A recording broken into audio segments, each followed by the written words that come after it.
옛 미군 기지인 부평 캠프마켓에 대한 활용 계획인 마스터 플랜이 나온 가운데 조병창을 비롯한 D구역 내 건물에 대한 활용 여부가 결정되지 않았습니다. 마스터 플랜에 대한 수정이 불가피해 보입니다. 부천에 웹툰 융합센터가 문을 열었습니다. 이곳을 중심으로 만화와 웹툰 산업이 더욱더 탄력을 받을 것으로 전망됩니다. 경기 지역 중소상인과 자영업자 70%가량이 코로나 때보다 매출이 감소한 것으로 나타났습니다. 현재 상황과 향후 대책을 짚어보겠습니다.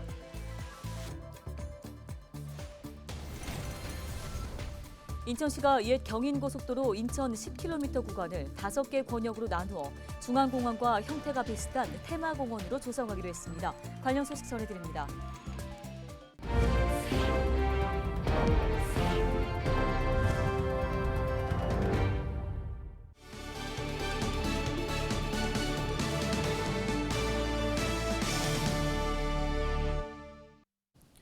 시청자 여러분 안녕하십니까? 헬로티비 뉴스입니다. 첫 소식입니다. 옛 미군 기지인 부평 캠프마켓에 대한 청사진이 나왔는데요.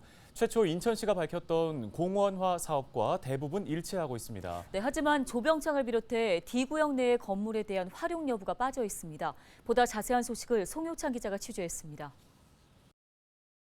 인천시가 내놓은 캠프마켓 청사진인 마스터 플랜입니다. 인천 제2의료원과 소방서 등 공공시설이 들어서는 A구역을 제외한 나머지 구역은 모두 공원으로 조성됩니다. 문제는 조병창 시설과 D구역입니다. 그 D구역에는 지금 일제강점기에 시설물들이 아주 많고 그리고 그 역사적인 가치가 지금 평가가 안 되고 조사가 안 되어 있고 또 하나는 환경오염 정도가 지금 보고가 안 돼 있어요. 이런 상황 속에서 공원의 반이에 대한 정보가 없는 상황 속에서 어떻게 마스터 플랜을 계획을 수립할 수 있냐는 말이에요. 현재 캠프마켓 부지는 D구역을 제외한 모든 구역이 반환됐습니다. D구역 반환이 늦어지면서 D구역 내 건물에 대한 사용 여부도 결정할 수 없는 상태입니다. 현재 국방부와 미군은 D구역 반환을 두고 주한미군 지휘 협정인 소파 절차에 따라 협상 마무리 단계인 것으로 확인되고 있습니다. 또한 B구역 내 일본 육군 조병창 병원 건물에 대한 존치 여부도 아직 풀리지 않았습니다. 조병창 병원 건물에 대한 행정소송이 진행 중이며 오는 10월 첫 공판이 예정돼 있습니다. 이처럼 B구역 조병창 병원 건물 존치 여부가 확정되지 않았고 D구역 반환이 늦어지면서 실제 인천시의 캠프마켓 청사진인 마스터 플랜이 물거품되는 것 아니냐는 우려의 목소리까지 나오고 있습니다. 이에 인천시는 마스터 플랜의 경우 확정된 것이 아닌 만큼 여건에 따라 변경 가능하다는 뜻을 밝혔습니다. 지금 이제 마스터 플랜이 진행이 되고 있지만 확정된 그림이 아니니까 변화되는 여건에 따라서 그 그림을 계속 업그레이드 할 수 있는 여지가 있는 거예요. 아직 확정되지 않은 조병창 병원 건물과 D구역. 내년 상반기까지 최종 마스터 플랜이 나와야 하는 만큼 행정소송 결과와 D구역 반환 여부에 따라 마스터 플랜의 수정은 불가피해 보입니다. 헬로티비 뉴스 송유차입니다. 이제 막 문을 연 부천의 웹툰 융합센터를 중심으로 만화와 웹툰 산업이 더 탄력을 받을 전망입니다. 웹툰은 그야말로 지속적인 성장을 거듭하고 있는 고부가가치 산업으로 주목받고 있는데요. 네, 이름만 들어도 알 법한 인기 웹툰들, 부천에서 연이어 나올 날도 머지않아 보입니다. 이정화 기자입니다. 웹툰 융합센터가 드디어 모습을 드러냈습니다. 사업 승인을 거쳐 지난 2019년 말 첫 삽을 뜬 지 3년여 만입니다.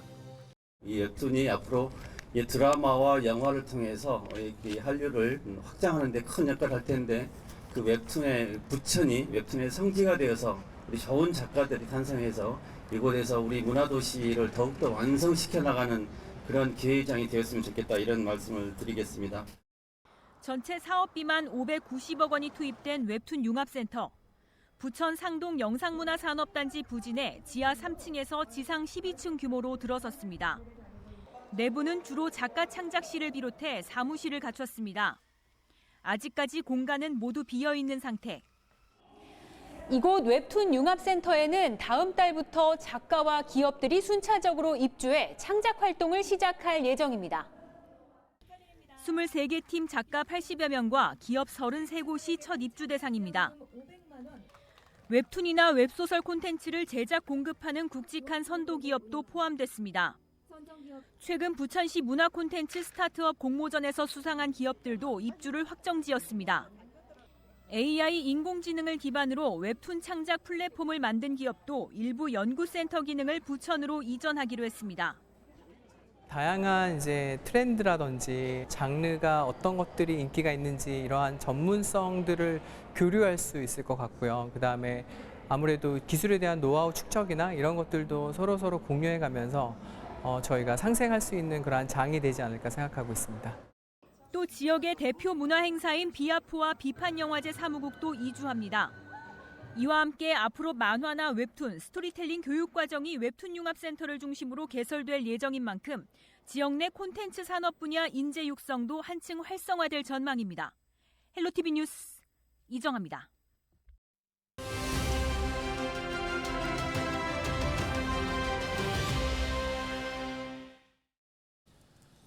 다음 소식입니다. 경기도 골목상점과 연합회가 최근 경기도 소상공인과 자영업자 780여 명을 대상으로 골목상권의 실태를 조사했는데요. 자영업자 10명 중 7명이 코로나 때보다 매출이 감소했다고 응답했습니다. 네, 오늘은 경기도 골목상점과 이호준 연합회장 전화 연결해서 관련 이야기를 나눠보도록 하겠습니다.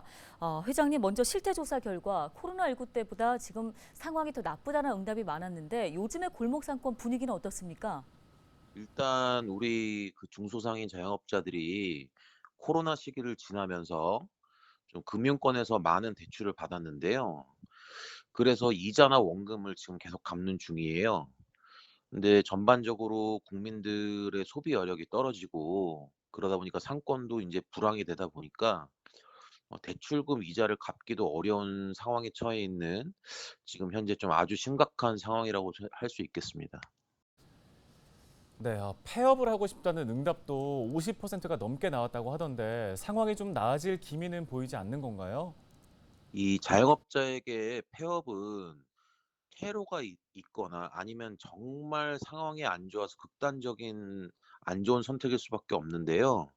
왜냐하면 이게 내 가게의 매출을 담보로 대출을 받았는데 폐업을 하는 순간 이자만 내던 대출금을 모두 일시 상환해야 하는 상황이 발생하기 때문입니다. 그리고 인테리어 등 목돈을 들여서 투자를 했는데 폐업을 하면 이를 고스란히 포기해야 되기 때문에 자영업자가 어렵지만 실제로 폐업을 선택하기는 쉽지 않은 상황입니다.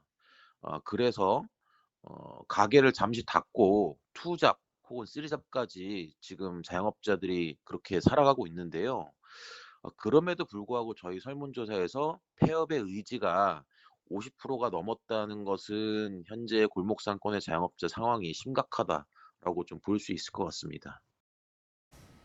예, 골목상권 지원 정책이 시급한 상황으로 보입니다. 정부와 지자체에 바라는 정책이 있다면 한 말씀 부탁드립니다.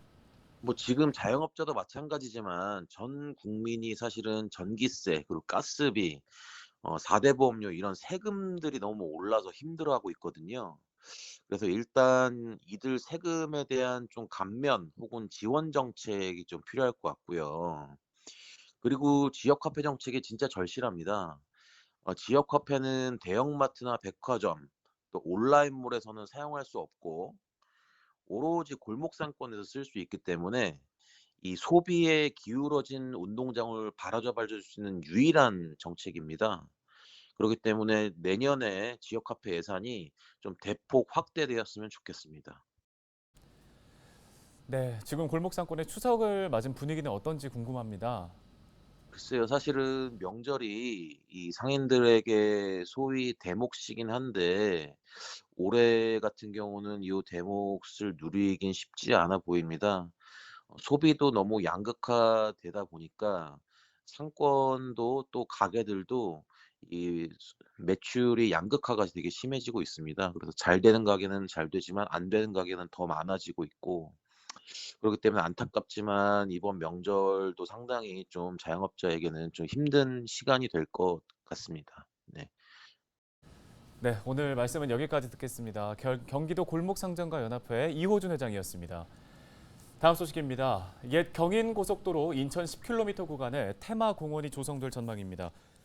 인천시는 옛 경인고속도로 인천 기점인 미추홀구 용현동부터 서인천 나들목까지 인천대로 10km 구간을 중앙공원과 유사한 형태의 공원을 조성할 계획이라고 밝혔습니다.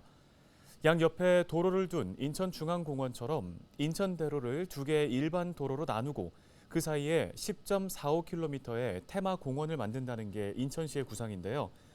공원은 5개의 권역으로 테마를 정해 진행될 예정입니다.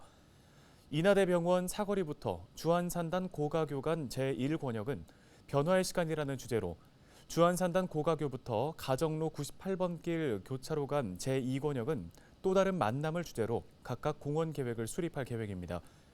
가좌 나들목 인근 제3권역은 도심 속 일탈, 가정로 98번 길 교차로에서 율도 입구 교차로 간 제4권역은 현재의 진화, 율도 입구 교차로에서 서인천 나들목 간 제5권역은 확장될 미래라는 주제로 각각 공원이 꾸려집니다. 시는 오는 2026년부터 공원화 사업 공사를 진행할 계획입니다.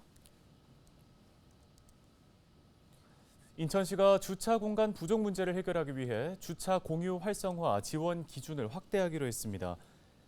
주차 공유 활성화 사업은 민간 부설 주차장을 사용하지 않는 시간대에 지역 주민들이 주차 공간을 사용할 수 있도록 공유하는 사업인데요. 시는 현재 부설 주차장을 유휴 시간대에 무료로 개방할 경우 최대 3천만 원의 시설 개선비를 지원하거나 민간 앱, 온라인 플랫폼을 활용해 주차 공간을 활용할 경우 일면당 150만 원의 시설 개선비를 지원하고 있습니다. 이에 더해 시는 내년부터 부설 주차장을 2년간 개방하는 경우 일면당 월 2만 원을 지원하기로 했습니다. 단 현재 지원되고 있는 시설 개선비와의 중복 지원은 안 됩니다. 또 온라인 플랫폼을 활용해 주차 공간을 공유하는 경우 의무 유지 기간을 5년에서 1년으로 대폭 완화해 시민들이 적극적으로 사업에 참여할 수 있도록 개선한다는 방침입니다.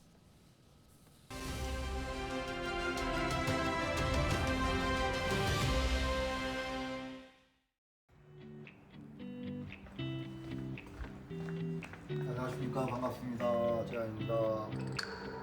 네, 계양구는 이제 원도심 내 빌라, 다세대 주택, 노후 아파트 밀집 지역이 많아 주차는 난이 갈수록 심해지고 있습니다. 차량 꾸준히 증가하고 있지만 주차면 확보는 이를 따라가지 못하는 실정이기 때문에 각종 민원 발생으로 몸살을 앓고 있어 최근에는 주차 문제 해결을 중요한 지역 현안으로 살피고 있습니다.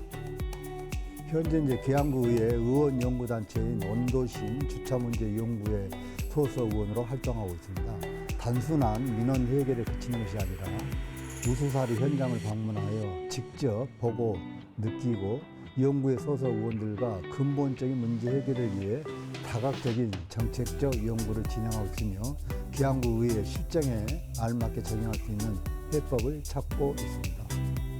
존경하는 국민 여러분, 항상 국민의 안전과 행복을 최우선으로 여기며 여러분과 소통할 것을 약속드립니다. 특히 원도심 주차문제 연구의 활동을 통해 우수한 정책을 파악하여 계양구의 주차 여건 개선을 위해 힘쓰겠습니다. 한적이 건강을 위하시기 바라며 항상 국민 여러분의 건강과 행복을 기원합니다. 감사합니다.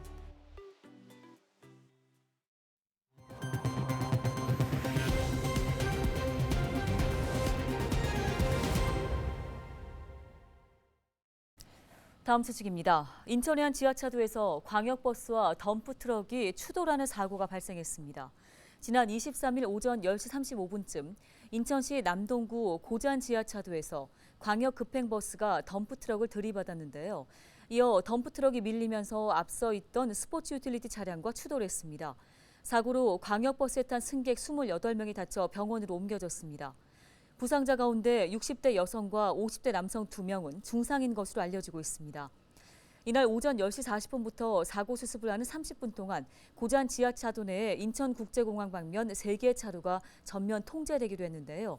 경찰은 광역버스 운전기사와 승객 등을 상대로 구체적인 사고 경위를 조사할 예정입니다.